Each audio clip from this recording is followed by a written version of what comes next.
I was trapped, alone in the throne room, pacing endlessly as I'd been for nearly 2 days. The main doors before me, though barred with thick oak and iron, groaned under the relentless pressure of the horde. The snarling cacophony outside was deafening, each impact shaking the walls and my resolve. The doors seemed alive, heaving in and out as if breathing, mocking me with a false illusion of life.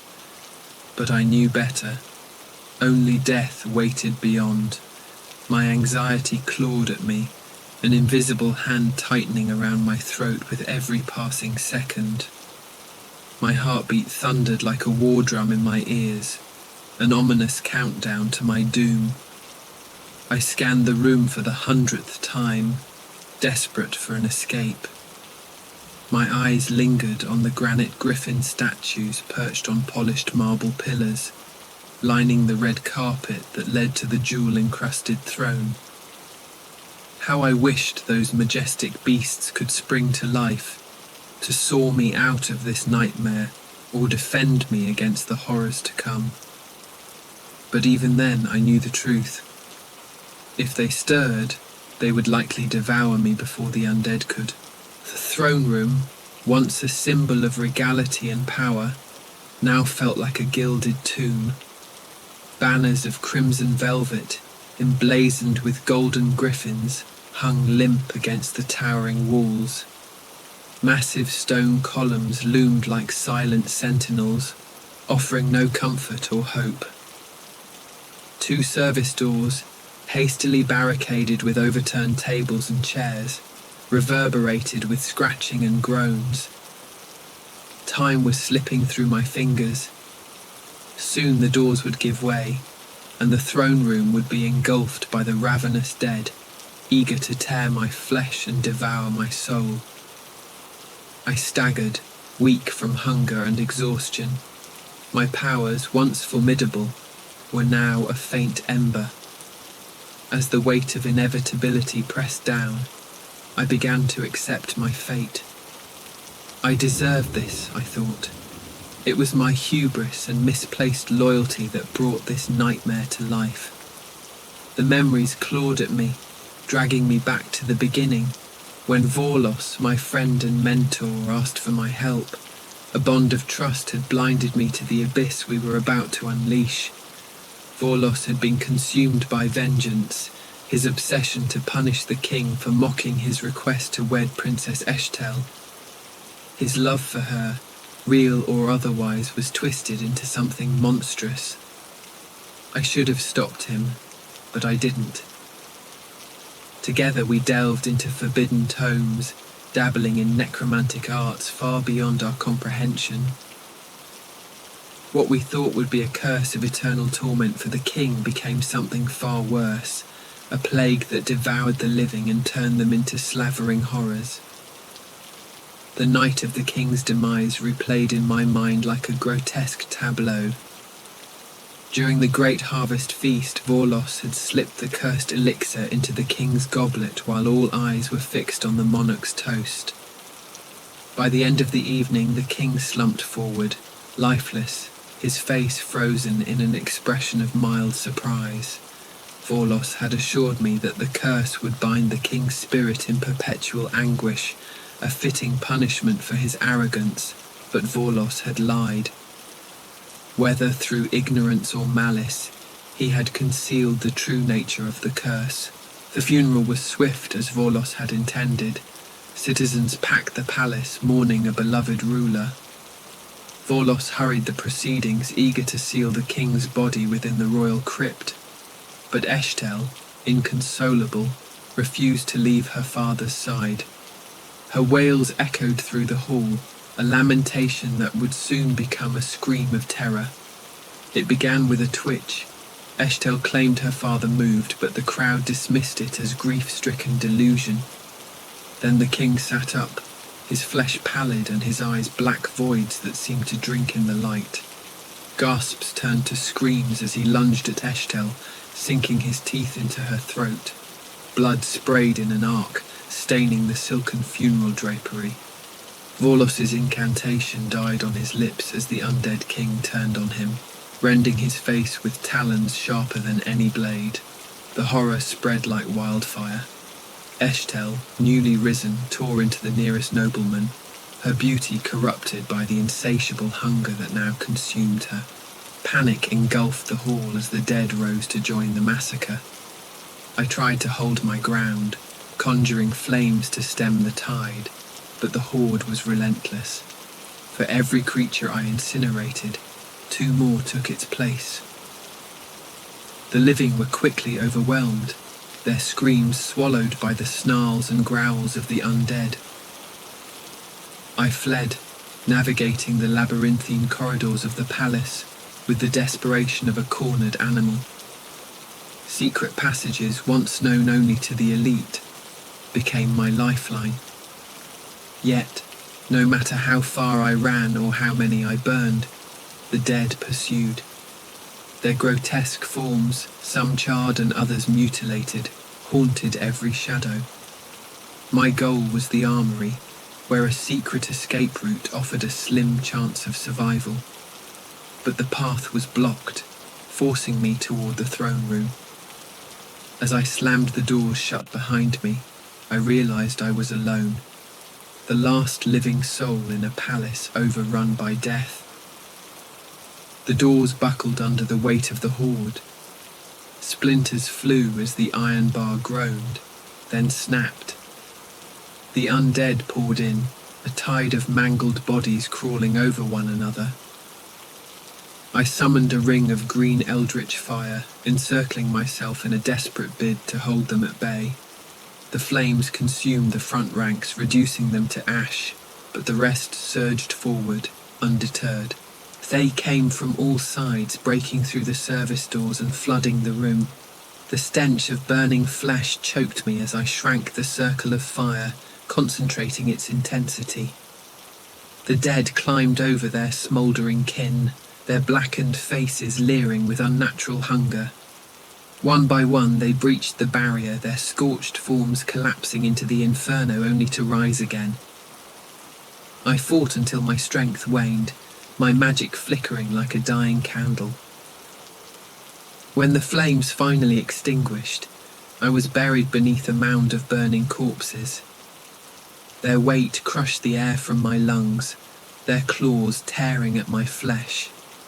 In a final act of defiance, I thrust my hand upward, middle finger extended, as their ravenous jaws descended. And then, darkness.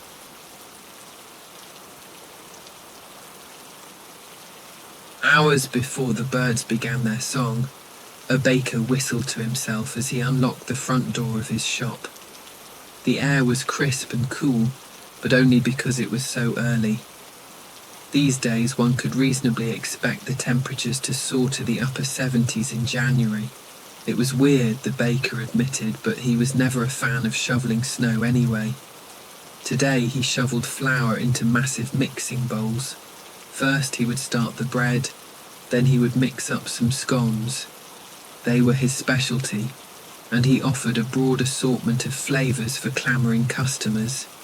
Blueberry, lemon poppy seed, pumpkin, chocolate chip, and morning glory. Thyme with goat cheese, sun-dried tomato, and bacon cheddar chive for the savoury crowd. He reserved one batch for his breakfast, cranberry orange zest with a sweet glaze today. These scones would have an extra scoop of cranberries and a few whimsical sprinkles on top, just for pizzazz. The baker's mouth watered in anticipation. He swished some black coffee through his teeth while he waited for the oven. It filled the bakery with the intoxicating aroma of yeasty bread. Even after all these years, the baker was not immune to the lure of fresh bread. His waistline was proof. Leaning against the counter, the baker paused his work to munch his breakfast and scroll through his phone. An alarmist aunt posted an offensive political meme. His ex-wife posted some inspirational drivel punctuated with number blessed. His brother-in-law shared an adorable video of his twin daughters playing in the sprinkler. The baker checked the date stamp and saw that the video was taken just 2 days ago. If it was hot enough for swimsuits in January, he worried what summer would have in store. Better buy a stronger air conditioner. The baker flipped to a news website and took a large bite of the crumbly cranberry scone. He brushed bits off his belly as he clicked a particularly sensationalist headline: Argentinian zombies kill millions. Zombies, as it turned out, was a bit of an overstatement. Although the zombies were Argentinian citizens, the disease didn't even originate in Argentina. They were just victims. Leave it to the media to mislead the public, thought the baker. Some scientists in Antarctica discovered a new species of extremophilic algae that wreaked havoc on human brains. According to the article, those exposed to the algae experienced extremely high blood pressure, fevers, confusion, rage, and if left unchecked, they committed acts of violence. The article continued. A plane with a sample of the Antarctican algae landed in Argentina in mid-January, and the baker assumed got loose somehow. He didn't worry. Argentina was very far away, and he doubted the accuracy of the news report anyway. The baker finished the scone in one bite. When the starry black sky gave way to the fuzzy indigo of pre-dawn, the baker set to work filling the display cases. Baguettes, croissants, danishes, and pastries were arranged to entice. The baskets of scones overflowed, a tapping at the glass. The baker looked up to see an elderly gentleman rapping on the glass door with an umbrella. The baker recognized the man as a regular customer who frequently shared amusing stories from his world travels. He always carried the umbrella, rain or shine. It had become something of a trademark, and the man often punctuated especially titillating tales with a jab of the umbrella handle. He had become one of his favourite customers, and the baker knew this man was hoping for the freshest morning glory scone. The baker pointed to the closed sign hanging on the door and shrugged apologetically. He was a punctual man and would unlock the doors at exactly 6 o'clock. The early bird narrowed his eyes. His cheeks reddened. He banged the umbrella against the glass with more force. The baker shook his head emphatically and mouthed the word "closed." He indicated an imaginary wristwatch and held up 6 fingers. The message was clear. The elderly man roared in frustration and smashed his fists against the glass. "Scones!" he screamed, spraying spittle on the door. He threw himself against the door and slapped his palms against the brick wall. Scones! He pounded until his hands came back looking like raw steaks. Underneath his terror, the baker felt a little tickle of pride that his goods could inspire such passion. He fumbled with his cell phone until he was able to control his hands and dial for emergency services. "Hey, friend," said a youthful voice. The baker couldn't see who was coming down the street, but he saw an assortment of dogs straining at their leashes and barking ferociously. "Do you need a doctor, friend?" A moment later, the dog walker appeared as she approached the man.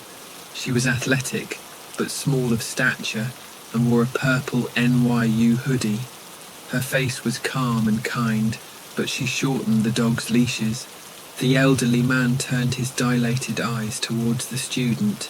He bared his teeth. Raised blood vessels were visible on his vermilion face, even from the back of the bakery. He spat at her and brandished the umbrella. The dog walker's face hardened. She reached into her back pocket. The baker could see a spiky-haired paperboy riding his bicycle down the hilly street. He wore the same wild-eyed, red-faced expression as the man who wanted scones. When the youth spotted the squabble on the street, he picked up speed and steered his bicycle straight for them, screeching at the top of his lungs. The baker stood frozen behind the display case. His cell phone fell from his hand as a tinny voice said, "911, what's your emergency?" The bicycle crashed into the net of dog leashes entangled there. The growling dogs yelped in surprise, and their master dropped the leads. They tore off down the street in terror, still tethered together. The kid fell off his bicycle and the newspapers went flying. He leapt to his feet with amazing speed and produced a switchblade. He screamed again as he swiped at the man and the student in equal measure. The man stabbed at the paperboy with his umbrella, and the student sprayed a can of mace. The skirmish moved down the street and away from the bakery, but the baker could hear it through the glass. Screaming, scuffling, shrieking, slashing, squelching. Silence. The baker stood motionless and light-headed. Suddenly remembering his task, he picked up his cell phone from the floor and spoke to the patient emergency operator. Before he could finish describing the scene, the sound of smashing glass dropped him to the floor. Dozens of people, all fire and fury, hurled rocks through the plate glass window. The crowd screeched and attacked each other with as much enthusiasm as they directed at the baker barely hidden within. Some of the people carried weapons and others used found objects. One smashed another's head through the bakery display case. Bread and pastries spilled out onto the slippery red floor. Dawning sunlight streamed through the jagged hole where the window used to be. It seemed Argentina wasn't quite so far away after all. The baker crawled on hands and knees to the closet that kept cleaning supplies. He kicked the door shut behind him, leaving him in utter darkness. He shoved brooms and mops out of the way. The clawing horde in the front of his store was getting closer. The baker could hear them spitting and shouting, smashing and slashing. He ran his hands along the floorboards, up the walls behind the panelling. Was it still there after all these years? The baker only stashed it there to keep it away from his ex-wife. Then he forgot about it. The baker's flour-covered hands bumped against steel. He ran his hands along the object, testing it, remembering it, coming to terms with it. It couldn't be true, could it? Wasn't this whole mess just a big scare tactic made up by the media? A hoax? The hoax slammed against the door of the supply closet. Fingernails scratched and boots kicked. Exhaling a long breath, the baker stood up in the dark, cracked open the door, and levelled the shotgun.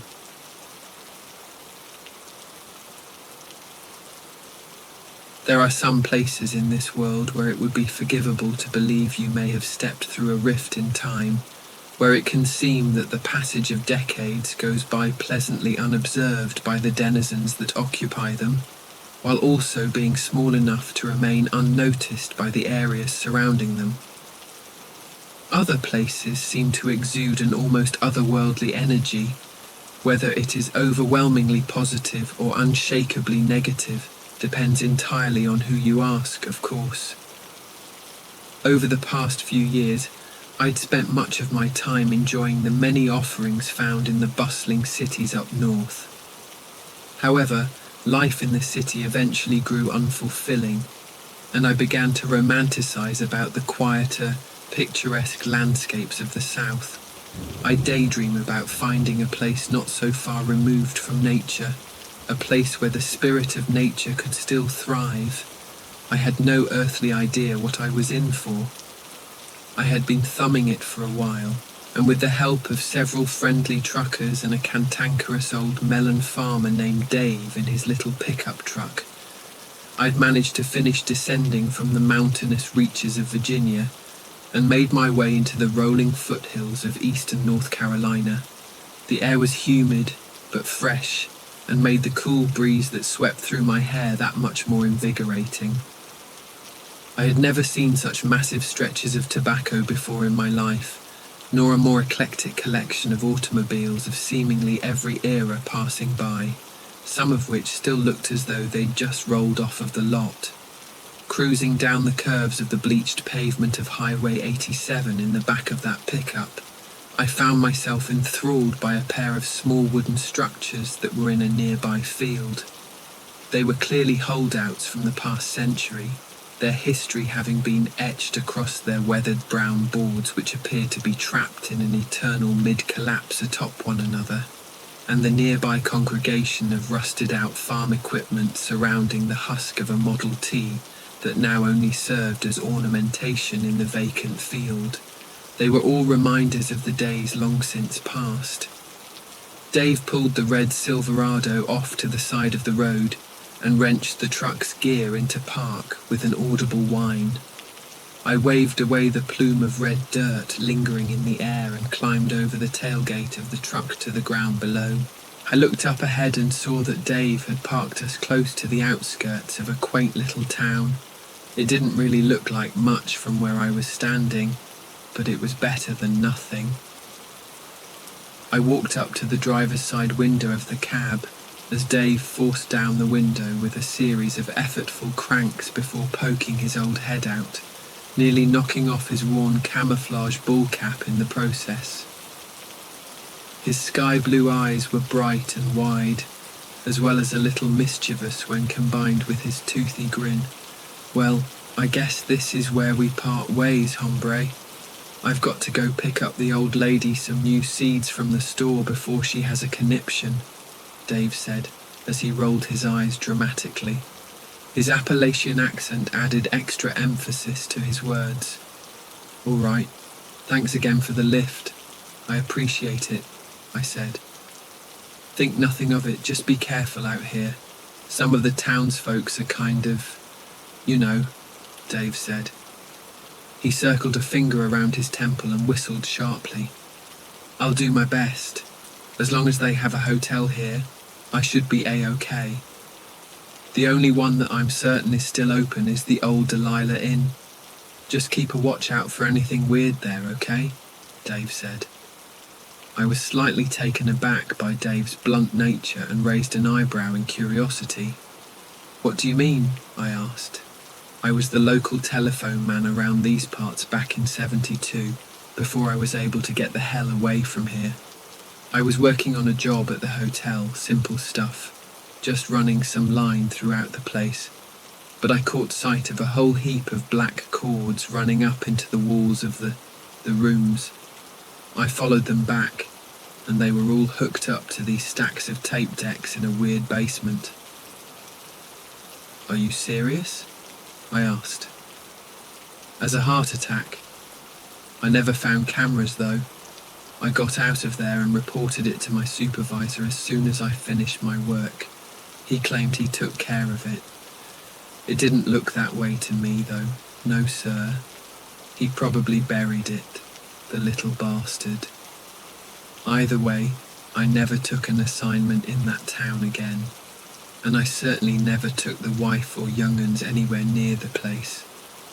I didn't want some pervert patting his Jimmy to me or mine. I can't blame you for that, and thanks for the heads up. I'll be sure to keep an eye out," I said. With that, the brief seriousness that had covered Dave's face abated, and he started grinning once more. "Take care of yourself, kid," he said, then reached out his large leathery hand and clasped it around mine, giving me a surprisingly powerful shake. "You too," I said as I returned the friendly grip, then stepped back so he had enough room to pull off safely. With a series of squeaks, the wobbly window rolled back up, and Dave gave me a friendly wink before turning his attention back to his truck. Even through the glass, I could hear Dave grunt as he forced the gear shift into drive, before he whipped the truck around and took off down the highway back the way he'd came. I gave him one last wave goodbye before turning around and proceeding onward into town. "Greetings from Delilah." The bullet-riddled sign beckoned in a fading white font. I didn't feel terribly welcome. As soon as I crossed into the weathered green sign signalling the town limits of Delilah, I felt a row of goosebumps began trailing up my forearms. I was half tempted to try and flag Dave down again, but I kept on walking. As I walked over a pair of rusty train tracks, I began to see the town more clearly. Despite the air of creepiness, it looked like just your standard little town. I could see what I assumed was Main Street, with its rows of brick mom-and-pop shops lining either side with the odd car parked here and there. I saw a few people milling about, wandering from shop to shop like some kind of vengeful spirit. They didn't look like most friendly folks, but they weren't brandishing pitchforks either, though when they noticed me, their eyes stayed locked onto me until they reached the next store. It was disconcerting to say the least. That's when I noticed that they had a small Kmart at the other end of the street. The place can't be all that bad. What kind of evil town has a Kmart? Oh man, I am driven to kill by a mysterious force, but my budget is super tight. I could imagine one of the townsfolk saying, "Better put this shotgun on layaway so that I can get my murder spree on in 8 to 12 weeks. Oh, it's a blue light special too, nice." I snickered at my stupid thought and started to put my worries out of my mind. I kept walking towards Main Street, stepped up the concrete curb and followed the sidewalk as I looked around. The leftmost of the two tall rows of brick buildings had an old Coca-Cola advertisement painted along its side. The colours were faded and flaking, but that didn't keep it from standing out from its earth-toned background. The windows of the various shops all seemed to be stained dark. It reminded me of Sweet. In between the buildings I could see a dilapidated church on a small hill sitting not too far away from here, maybe a quarter of a mile away. That's where most of the townsfolk seemed to be, despite it being a Tuesday. The one car that passed by me during my little stroll was rather unremarkable, a little powder blue Oldsmobile that unobtrusively puttered down the quiet road. The driver, however, was a different story altogether. The face of the driver looked like some kind of vampire or demon from a John Carpenter flick.